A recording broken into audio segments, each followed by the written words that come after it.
Well, the situation in different parts of the Baltic Sea is of course a little bit varying, but we can say that, for example, in the Gulf of Finland we have done quite much with the purification of the St. Petersburg waters, but we have still areas where we have work to be done.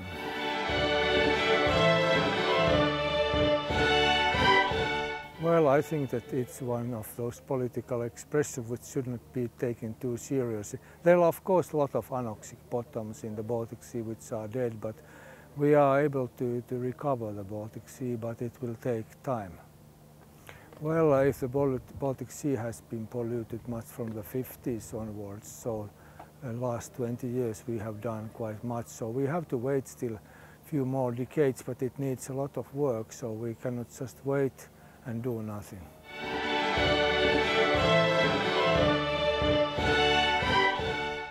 They can at least raise public awareness, and then we can have a lot of contacts between scientists and stakeholders and citizens. And concerning EU strategies, I think the most important thing is the cooperation between EU and Russia. I think that the EU strategies say that the Baltic Sea should have a good ecological status until 2021. Maybe it's not true then, but we are on the right way now, and I'm sure that we have overcome the worst situation and we are going towards a better future of the Baltic Sea.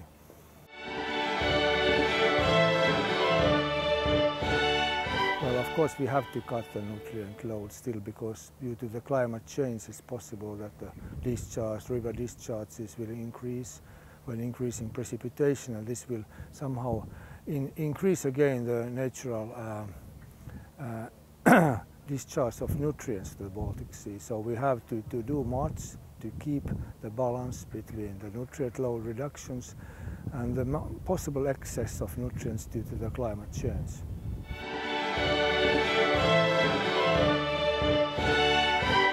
Yes, we have a lot of cooperation. For example, now the Swedish Meteorological and Hydrological Institute is every year renting Aranda for 90 days, and we are doing cooperation.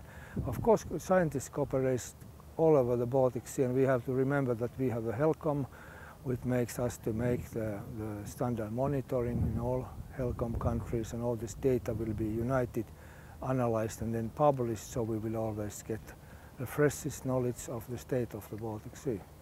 Well, it's in a way it's quite unique, because it's first of all it's also an icebreaker, and even if it has not so much engine power as icebreakers, but it can be used also in quite thick ice. Then it has a very good position system, so we can keep the ship at the same position with the accuracy of about a few meters. And it has also, of course, very modern and good laboratory facilities.